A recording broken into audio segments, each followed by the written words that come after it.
किसी मित्र का प्रश्न है, कहते हैं माँ परमात्मा में एकाकार कैसे हों। रोज नए नए प्रश्न आते हैं और मैं उत्तर देती जाती हूँ। आप परमात्मा में एकाकार हो ही, परमात्मा में मिले हुए हो। आप बस स्वयं को जानो, मैं कौन हूँ। आपको जो अलग होने का भ्रम पैदा हो गया है, इसी के कारण ये दो भाग में तुम्हारा जीवन विभाजित हो गया है और तुम्हारे जीवन में द्वंद्व पैदा होकर तुम सुख शांति से वंचित हो गए हो। मैं पढ़ी लिखी या सुनी सुनाई बात नहीं कहती, मैं जीवन में प्रैक्टिकल बात कहती हूँ जो मैंने स्वयं के भीतर जाना है। वहाँ ज्ञान नहीं है, वो तुम्हारा होना है।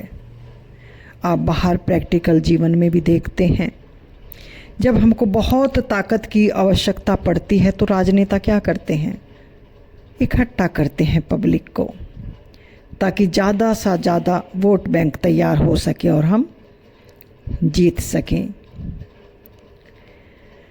जहाँ भी मैन पावर की ज़रूरत है, सब एक मेजॉरिटी तैयार करते हैं, संख्या पैदा करते हैं ताकि एक बड़ी शक्ति पैदा हो सके।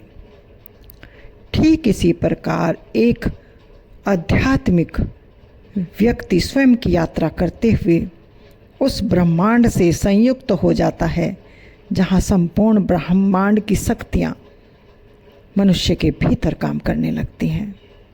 पिंडे सो ब्रह्मंडे, अपने भीतर देख,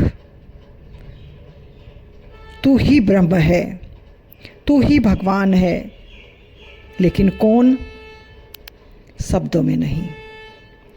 जब मैं से मुक्त जीवन, वो जीवन जब देखता है जहाँ प्रेम की रसधार निरंतर बह रही है, यानी कौन सा प्रेम?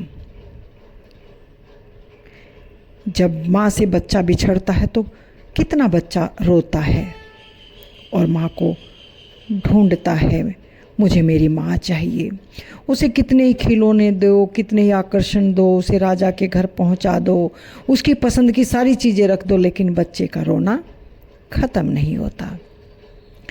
ठीक इसी प्रकार जब तक हमें उस परमात्मा का प्रेम हमारे हृदय में संयुक्त होकर एकाकार नहीं हो जाता, तब तक हमारे जीवन में दुख और तकलीफ रहेंगे, क्योंकि हम अपने प्यारे से, अपने परम से, अपने परमात्मा से, अपने अल्लाह से, अपने वाहे गुरु से बिछड़े हुए हैं।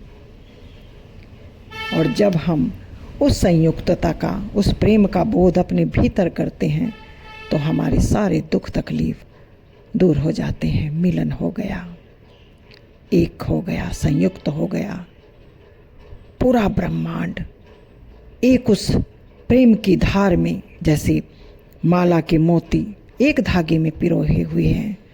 ठीक इसी प्रकार हम अनेक अनेक अभियुक्तियों में, दर्शन में, दृश्य में, सब उसी की जीवंत धार काम कर रही है।